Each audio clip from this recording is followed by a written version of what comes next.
FSN Radio. It's all about what's next. Go to financialsurvivalnetwork.com and sign up for your free weekly newsletter. You'll also get 3 free reports. The Financial Survival Network. It's all about what's next. Welcome, and you are listening to the Financial Survival Network. I'm Kerry Lutz. Today is December 19th, 2018. Well, much to talk about here.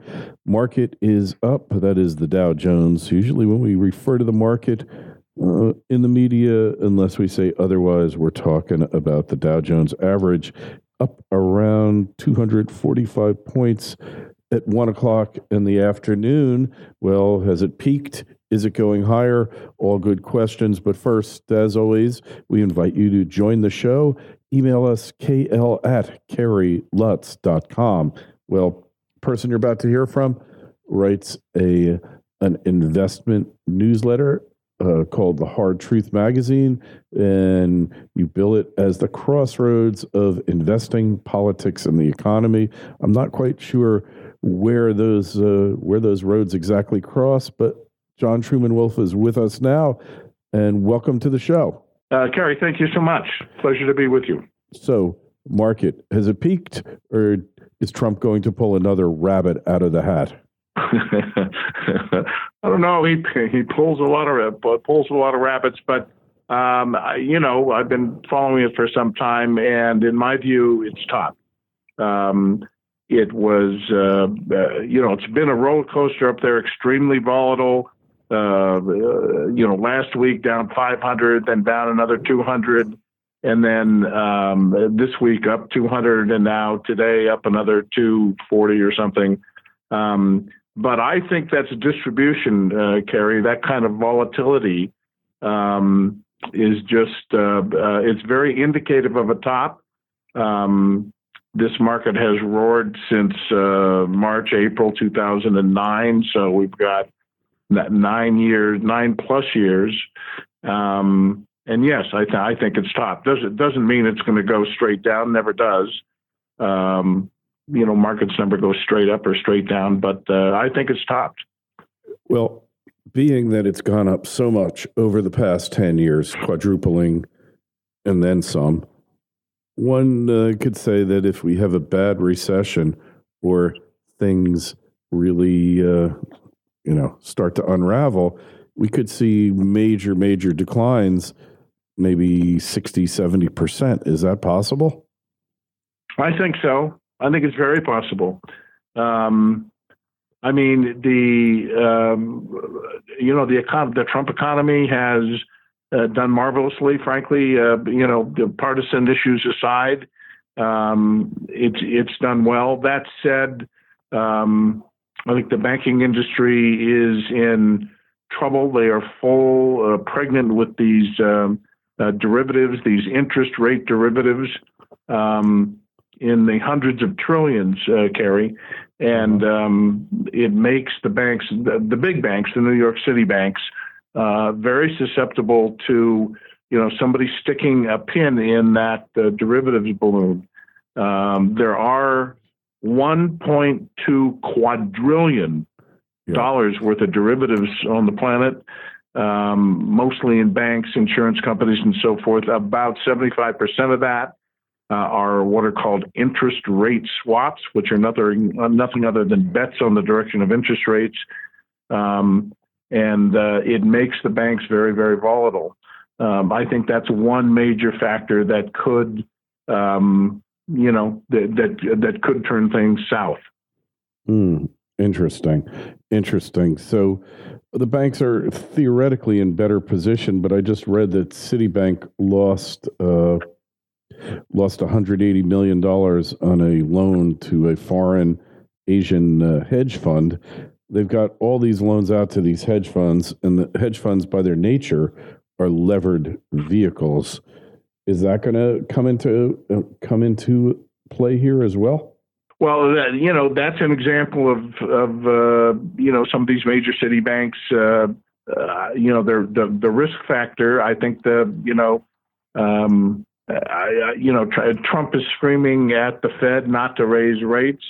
They seem determined to do so. They've been inching up after, I don't know how many years, 8 years of essentially zero, interest rates, and they're going up. The real estate market has slowed, not surprisingly, because of the cost of mortgages. And banks making these multi-$100 million loans to hedge funds is certainly a factor. My primary concern with the banking industry are these derivatives. I feel strongly, and I wrote a book on the subject, that this will be the undoing of the banking industry in this country.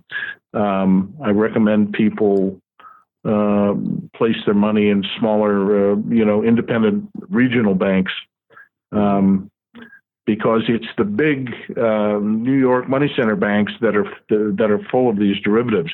$227 trillion. I mean, it's an eye-watering number. Yeah, it's ridiculous. But look, the smaller banks often have correspondent relationships with the big banks, meaning that they use the big banks to handle all their Fed transactions, open market accounts and such.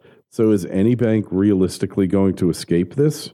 Well, it's a really good point, because they do have, obviously, the corresponding relationships. But I think you've got a better shot with the smaller bank.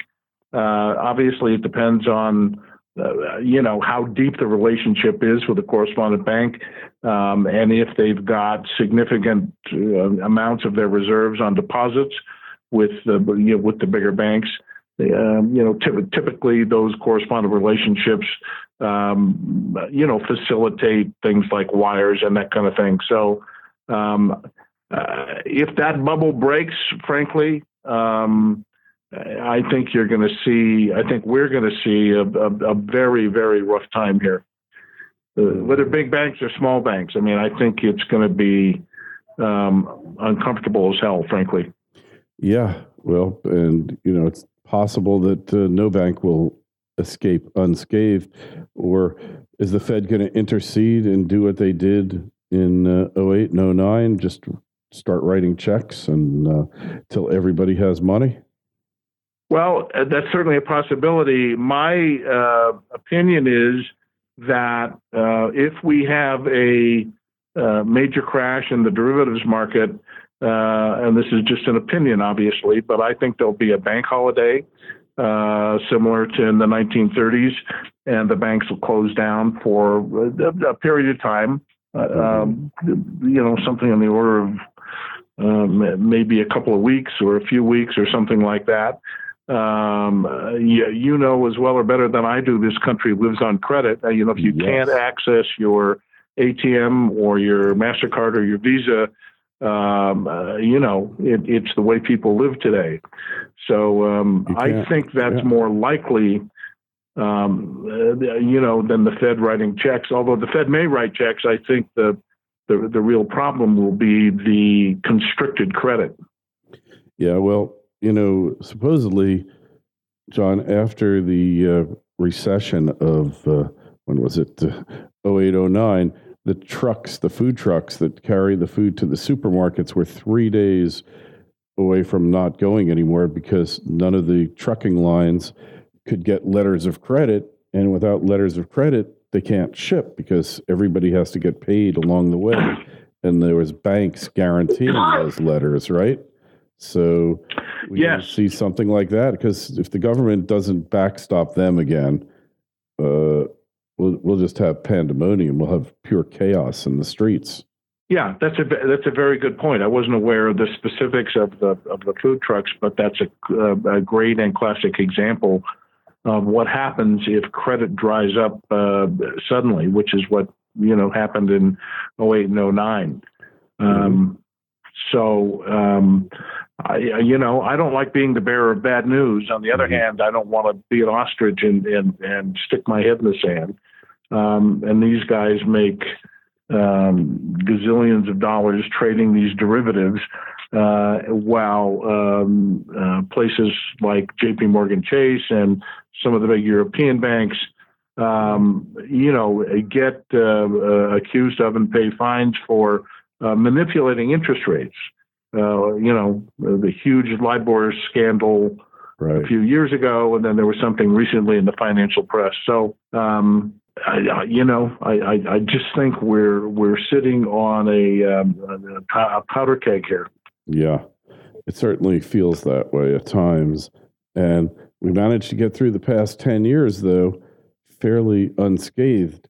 Europe's going to have issues as well, probably some very serious issues, and questionable whether the EU will stay together, or certainly the countries taking or recognizing the euro as their currency unit. You got any thoughts about that? FSN Radio. It's all about what's next. Egypt is on the verge, once again, becoming a world-renowned gold producer. The golden age is being rediscovered. For millennia, ancient Egyptian kingdoms prospered from unparalleled riches. Pharaohs built their empires and flaunted their abundant wealth that was made possible by the country's resource-rich gold deposits. Despite this rich history, modern Egypt remains one of the most underdeveloped gold mining countries in the world. Aton Resources is at the center of the modern Egyptian mining world, diligently working both as the only public exploration company in Egypt today and as the advocate for mining reform with the Egyptian government. However, those that arrive early like Aton will reap the best rewards. Aton's discovery of the legendary Lost Mountain of Gold at Radruin and its current aggressive drilling program there could potentially reap those rewards. Aton Resources is focused on its 100% owned Abu Marawat concession in the Arabian-Nubian Shield, located 200 kilometers north of Centamin Sakari's world-class gold mine. Aton possesses first-mover advantage in the under-followed jurisdiction of Egypt, which is currently undergoing mining reform.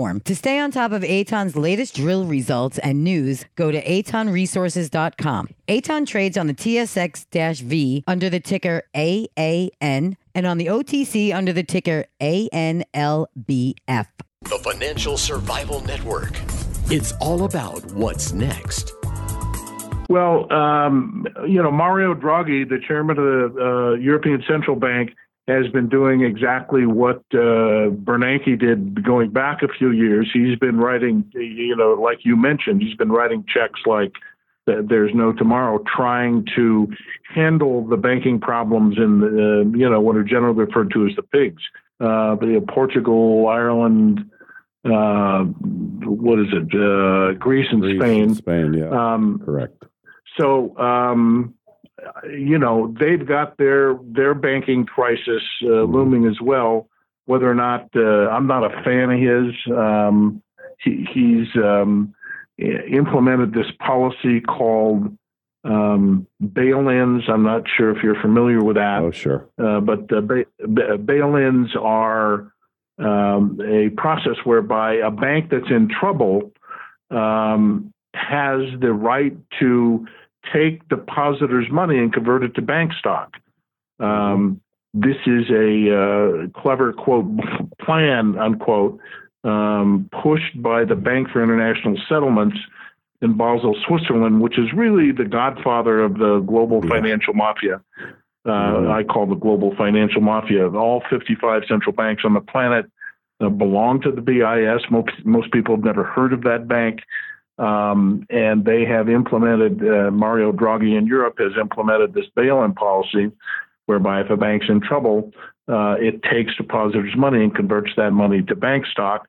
Bail-in policy was implemented in Canada about a year and a half ago, and there's actually a memo. This isn't conspiracy theory stuff. There's a memo written by the FDIC and the Bank of England.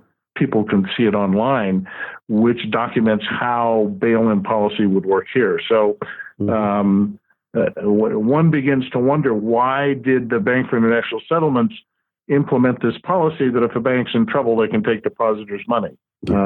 It's troubling to me. It certainly is that. And we saw it happen in Cyprus, a couple other smaller banks in other places. We're no longer in uncharted territory, are we, John? No, we're not, and you're exactly right. And Cyprus was kind of the pilot project for this policy of bail-ins. They kind of, in my opinion, they kind of tested it there, and then Mario Draghi Jr. Came out to the press and he said, "This is how it's going to go forward." and Draghi chastised him in the media. But in fact, that is what has happened. Most people don't know that when they put their money in the bank, it no longer belongs to them. Mm-hmm. By that I mean it legally belongs to the bank. The depositor is an unsecured creditor, like they laid the carpet in the lobby, but in fact, that money belongs to the bank. So it wouldn't take much to tip things, in an adverse direction, and I think people need to be aware of that. And for sure. The last couple issues of my newsletter kind of get into that subject. It used to be when you put your money in the bank, they were effectively the trustee. It was a fiduciary relationship. Somehow the law got turned on its head, spun on its head, and now you are actually, like you said, John, an unsecured creditor of the bank. They can do what they want. If you want your money back, it's not your money until they give it back to you. And it's a crazy world we're inhabiting here. Well, you're exactly right, and most people aren't aware of that. It's my money. I work for it. And they had that viewpoint, which was extant previously, that the bank was the trustee of their funds. No more. No more. So, and if things get tight in the banking world, the banks can just, shut down the ability for folks to withdraw their money. I don't want to scare people, but at the same time, people need to know, how to operate in such an environment should it come. Very, very true. Well, John, it's been great having you. You've got a book called Crisis by Design, The Untold Story of the Global Financial Coup. And I assume that goes back to 0809 and everything that took place there. So we can get that at Amazon and wherever fine books used to be sold. Well, thank you. And I would like to mention the financial newsletter is at thehardtruthmag.com. Because I talk about this stuff every month, thehardtruthmag.com. And we will have a link to it. There is a link to it in the show notes. If you're looking at them now on financialsurvivalnetwork.com, feel free to send an email to John or myself. We answer all, kl@kerrylutz.com. If you are watching or listening to this show on YouTube, then please subscribe, like, and share. I know there's thousands of you out there listening. Hey, otherwise, if you're listening to it through conventional means, share it. Share the link with a friend if you think the show is good, which I hope you do. Hey, and you can check us out on Twitter. I don't know how much longer we're going to be on that. I'm hoping that the free market alternative is going to be out shortly. I know there are people working on it right now. As soon as it is, we will drop Twitter like a ticking time bomb that it is. And Financial Survival Network is the Facebook page. John, it's been great having you on. Really thrilled that you graced us with your presence. We'll definitely have you on again. And a happy and a healthy new year to you and yours. Thank you so much. A pleasure being with you. FSN Radio. It's all about what's next. Go to financialsurvivalnetwork.com and sign up for your free weekly newsletter. You'll also get 3 free reports. The Financial Survival Network. It's all about what's next.